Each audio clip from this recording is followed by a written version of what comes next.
এয়া দেখিছেনে alkaline water ready হৈ গৈছে। মই ৰাতিপুৱা অফিচলৈ যোৱাৰ আগতে বনাই থৈ গৈছিলোঁ। এতিয়া আপোনাৰ 9টামান বাজিছে, এলকালাইন ৱাটাৰ ৰেডি। নমস্কাৰ বন্ধু বান্ধৱীসকল, আমি আপোনালোকক আমাৰ নতুন এটা ভিডিঅ'লৈ পুনৰবাৰ আমি স্বাগতম জনাইছোঁ।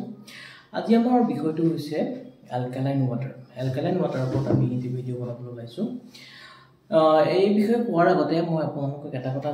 জনাব বিচাৰিছোঁ যে যেহেতু আজিৰ দিনত আপোনাৰ প্ৰদূষণৰ পৰিমাণ বহুত বাঢ়ি গৈছে, খোৱা বোৱাত আপোনালোকৰ বহুত বিষাক্ত ৰাসায়নিক দ্ৰব্য মিক্স হৈছে, যিটো কাৰণে আপোনাৰ দেহত ক্ষতি যথেষ্ট হৈছে আৰু সেইবোৰৰ পৰিণাম হিচাপে আমাৰ দেহত কেঞ্চাৰৰ দৰে বেমাৰ হোৱাৰ প্ৰৱণতা বাঢ়ি গৈছে। গতিকে যেনেকৈ আমি এখন পুৰণা নতুন গাড়ী এখন যেতিয়া কিনো, গাড়ীখন কিনাৰ লগে লগে আমি গাড়ীখনৰ মেৰামতিৰ কাৰণে গাড়ীখনৰ মাহে মাহে যেনেকৈ আমাৰ ধৰক ছাৰ্ভিচিং কৰোঁ, যেতিয়া আপোনাৰ সময় হয় গাড়ীখনৰ ছাৰ্ভিচিং কৰোঁ, হয়নে নহয়? ছাৰ্ভিচিং আমি কিয় কৰোঁ? যাতে গাড়ীখন ধুনীয়াকৈ চলি যায়, ৰাস্তাত মাইলেজ ভাল দিয়ে, কোনো যাতে অসুবিধা নহয়। ব্ৰেক অইল, আপোনাৰ ষ্টিয়াৰিং অইল, তাৰপিছত আপোনাৰ মবিল, বিভিন্ন ধৰণৰ বস্তু আমি সময়ে সময়ে সলনি কৰি থাকোঁ। আমি কি কাৰণে কৰোঁ? আমি কৰোঁ সেইবোৰ যাতে গাড়ীখন সময়ে সময়ে গাড়ীখন যাতে পাৰফৰ্মেঞ্চ ভাল হৈ থাকে, যাতে কোনো ধৰণৰ অসুবিধা নহয়। ঠিক তেনেকৈ আমাৰ স্বাস্থ্যটোৰ প্ৰতিও আমি সজাগ হোৱাটো অত্যন্ত প্ৰয়োজনীয়। স্বাস্থ্য মানে আমি ধৰক আমাৰ ৰাতিপুৱা ধৰক কিছুমান আমাৰ ধৰক খোৱা বোৱাৰ সালসলনি যদি আমি নিত্যনৈমিত্তিক হিচাপে কৰোঁ, তেতিয়াহ'লে আমাৰ স্বাস্থ্যটো বহুতখিনি ডেভেলপমেণ্ট হ'ব পাৰে। যেনে ধৰক আপুনি ৰাতিপুৱা খোৱাৰ পৰা উঠি পেলাই আপুনি গৰম পানী খালে, গৰম পানী খোৱাৰ লগে লগে আপুনি অলপমান এক্সাৰচাইজ কৰিলে, এক্সাৰচাইজ কৰি পেলাই আপুনি আপোনাৰ দৈনন্দিন কামত আপুনি আগবাঢ়ি গ'লে, তেনেকুৱা ধৰণৰ কিছুমান আপোনাৰ জীৱনশৈলীৰ লগত আপুনি কিছুমান আপোনাৰ যিবোৰ আপোনাৰ এক্সাৰচাইজেই হওক বা কিছুমান ভাল অভ্যাস আপুনি যদি গঢ়ি উঠে, সেইবোৰে আপোনালোকৰ জীৱনত যথেষ্টখিনি প্ৰভাৱ পেলাব। চ' আমি এতিয়া এলকালাইন ৱাটাৰৰ বিষয়ে আমি অলপমান ডিছকাছ কৰিম। মেইনলি মানে আপোনাৰ এতিয়া ৰিচাৰ্চ কিছুমান চলি আছে এলকালাইন ৱাটাৰৰ ওপৰত, কিন্তু সেইটো আপোনাৰ এনেকুৱা চলিড তেনেকুৱা কোনো মানে প্ৰুফ পোৱা নাই যে আপুনি এলকালাইন ৱাটাৰ খালে আপোনাৰ বেনিফিট হ'বই। চ' এলকালাইন ৱাটাৰৰ বিষয়ে আমি জনাৰ আগতে কিছুমান বস্তু আমি জানিব লাগিব, যেনে আপোনাৰ pH লেভেল। pH কি বস্তু? pH হৈছে এনেকুৱা এটা মানে স্কেল হয়, যিটোৰ দ্বাৰা আপোনাৰ যিকোনো আপোনাৰ বস্তু দ্ৰব্যৰ আপোনাৰ ক্ষাৰকীয় নে অম্লিক, এচিডিক নে আপোনাৰ এলকালাইন বেছিক, সেই বস্তুটো গম পোৱা যায়। pHৰ আপোনাৰ স্কেলটো আপোনাৰ 0ৰ পৰা 14লৈকে থাকে। নৰ্মেলি পানীৰ pH হৈছে 7 মানে আপোনাৰ পানী আপোনাৰ ক্ষাৰকীয়ও নহয় আৰু আমলিকো নহয়। কোনো এটা বস্তুৰ আপোনাৰ pHৰ লেভেল 1 হয়,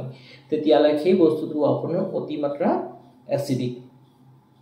ঠিক তেনেকৈ যদি pH যিকোনো এটা দ্ৰব্যৰ pHৰ মাত্ৰা 14 হয়, তেতিয়াহ'লে সেইটো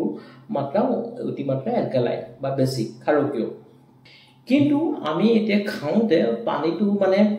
অলপ এলকালাইন হ'ব লাগে, স্লাইটলি এলকালাইন হ'ব লাগে। নৰ্মেল ৰেঞ্জটো আপোনাৰ 6.6ৰ পৰা 7.5লৈকে থাকিলে ভাল হয়। চ' পানীটো যিহেতু আপোনাৰ নিউট্ৰেল হয়, গতিকে আমি এলকালাইন ৱাটাৰটো যদি খাওঁ, তেতিয়া pH লেভেলটো অকণমান ইম্প্ৰুভ হ'ব, যিটো আপোনাৰ বডিৰ কাৰণে খুবেই প্ৰয়োজনীয়। নৰ্মেল ৰেঞ্জটো আপোনাৰ যিটো কৈছে 7.35 পৰা 7.45, এইটো আপোনাৰ pH লেভেল, নৰ্মেল লেভেল মানুহৰ হিউমেন বডি, হেল্ডি বডিৰ কাৰণে আপোনাৰ 7.35 পৰা 7.45 হ'ব লাগে।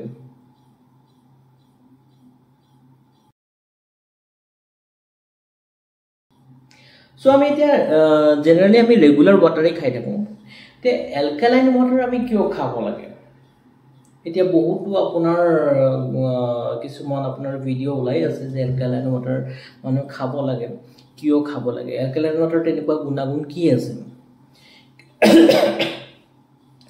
কিছুমান ৰিচাৰ্চ আপোনাৰ অলৰেডি মানে গৱেষণা কৰি থকা গৈছে। সেই গৱেষণাবিলাকৰ পৰা গম পোৱা গৈছে যে এলকালাইন ৱাটাৰৰ এণ্টিঅক্সিডেণ্ট প্ৰপাৰ্টি থাকে। এণ্টিঅক্সিডেণ্ট প্ৰপাৰ্টি আপোনাৰ যদি ইম্প্ৰুভ হয়, তেতিয়াহ'লে মানুহৰ যিটো DNA থাকে, DNA টো আপোনাৰ এন্টিঅক্সিডেন্ট থকা প্ৰপাৰ্টি থকা কাৰণে DNA টো ইমপ্ৰুভ হয় আৰু DNA টো আপোনাৰ ইমপ্ৰুভ হোৱাৰ লগে লগে আপোনাৰ এন্টি এজিংৰ নিচিনা কাম কৰিব অৰ্থাৎ আপুনি সোনকালে আপুনি বয়স নহব আপোনাৰ বয়স বুঢ়া যেন নালাগিব না ডেকা হৈ থকাৰ নিচিনা লাগিব প্লাছ আপোনাৰ মানুহৰ ফ্যাটি লিভাৰ যে ডিজিজ হয় ফ্যাটি লিভাৰ দুই ধৰণৰ থাকে এটা আপোনাৰ alcoholic fatty liver non alcoholic fatty liver এতিয়া pH লেভেল আপোনাৰ যদি অলপ বেছি থাকে আপোনাৰ যদি আপোনাৰ বডিটো এলকালাইন হয় তেতিয়া হলে আপোনাৰ নন ফ্যাটি লিভাৰ হোৱাৰ চান্সেস কম থাকে অৰ্থাৎ আপোনাৰ এলকালাইন ওয়াটাৰে নন ফ্যাটি লিভাৰ হোৱাৰ চান্সেসটো কমাই দিয়ে আৰু আপোনাৰ এলকালাইন ওয়াটাৰ জুনে নিয়মিয়াকৈ কনজিউম কৰে তেওঁলোকৰ কনস্টিপেশনৰ প্ৰবলেমটো খুব কম হোৱা দেখা পোৱা গৈছে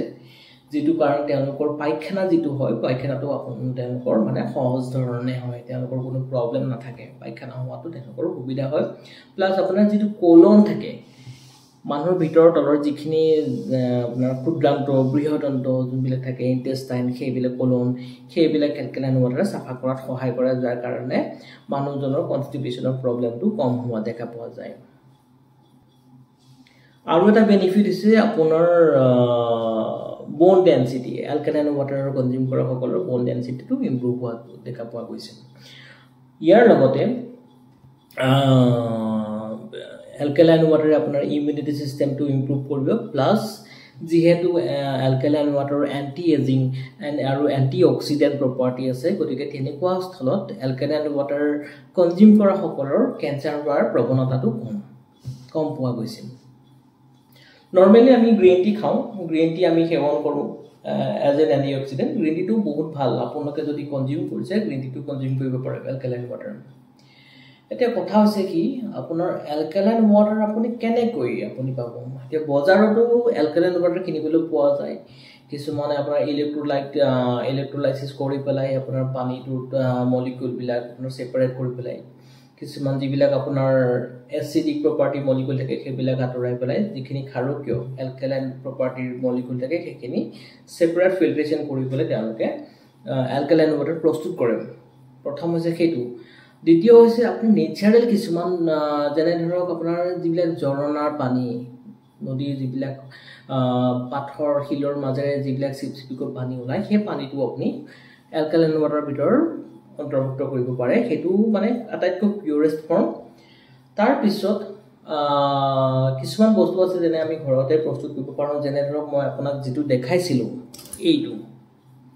এইটো আপোনাৰ আটাইতকৈ সহজলভ্য পদ্ধতিৰে আপুনি এলকালাইন ওয়াটাৰ ঘৰতে প্ৰস্তুত কৰিব পাৰে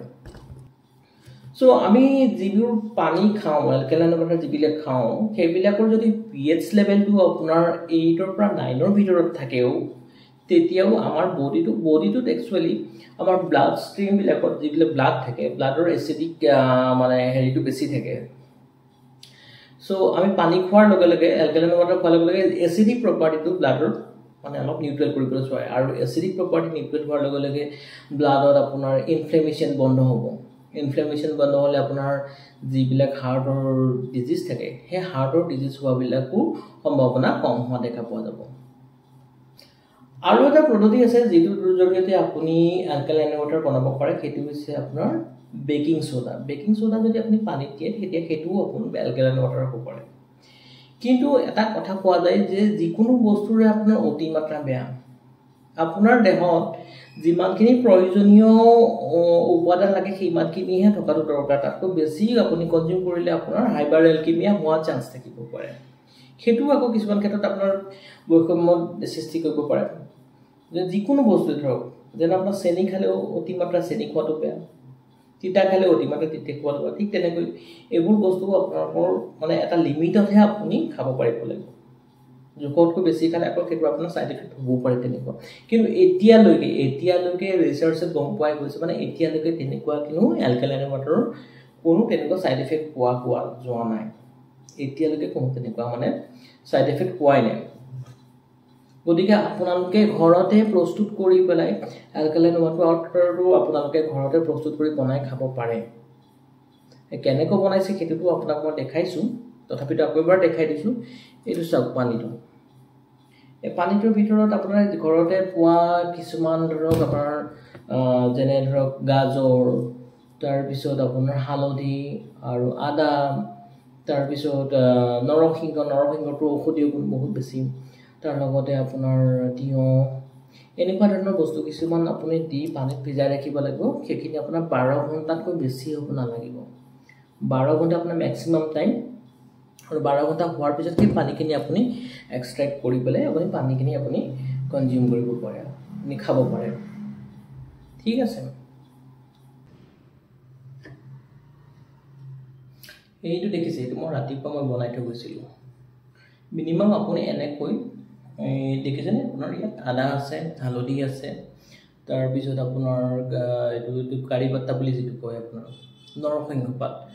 তাৰপিছত আপোনাৰ আছে এইটো কি বুলি কয় তিয়ঁহ এই গোটেইখিনি বস্তু মই ৰাতিপুৱা 1 লিটাৰমান পানী ৰাতিপুৱা মই অফিচত যোৱাৰ আগতে দি থৈছিলোঁ এইটো মিনিমাম আপোনাৰ 12 ঘণ্টা সময় ৰাখিব লাগে 12 ঘণ্টা থাকাকৈ বেছি ৰাখিলে বস্তুখিনি বেয়া হৈ যায় আপুনি পৰাপক্ষত আপুনি 12 ঘণ্টাৰ ভিতৰতে বস্তুখিনি উলিয়াবলৈ যাব আৰু 12 ঘণ্টাৰ আগতে আপুনি সেইটো সেৱন কৰিব লাগে তেলে হওক মই দেখাই দিওঁ এইটো চাওক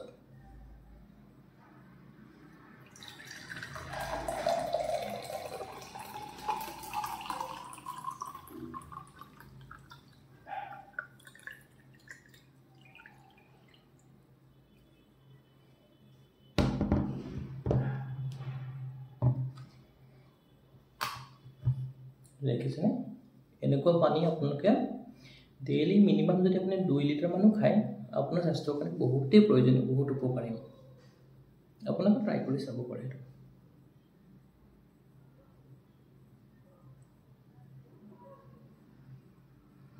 হালধিটোৰ বিষয়ে গুণাগুণৰ বিষয়েটো আপোনালোকে জানেই হালধি আদা নহৰুৱে হওক বা আপোনাৰ নৰসিংহ পাত ইফালে আপোনাৰ পদিনা এইবোৰৰ আপোনাৰ বহুত ঔষধি গুণ আছে গতিকে এনেকুৱা বস্তুবোৰ যদি আমি দৈনন্দিন জীৱনত যদি আমি এইবোৰ বস্তু ব্যৱহাৰ কৰিব লওঁ এইবোৰ বস্তু খাবলৈ লওঁ তেতিয়াহ'লে নিশ্চয় আমি ফল পাম আপোনাক মই ভিডিঅ'টো দেখাম এইটো চাওক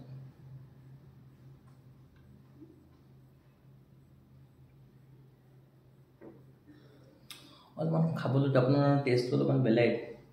প্ৰথম অৱস্থাত আপোনাৰ অলপ অসুবিধা হ'ব পাৰে কিন্তু পিছত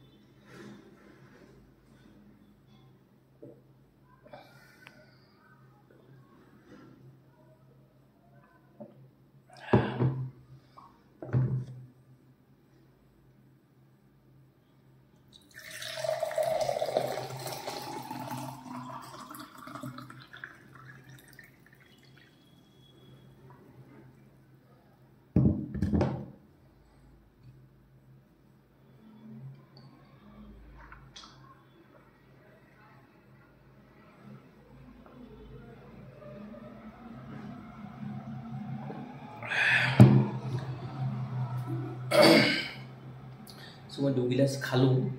খাই পেলাই বহুতেই ভাল লাগিল আপোনালোকে ভিডিঅ'টো চোৱাৰ বাবে অত্যন্ত ধন্যবাদ থেংক ইউ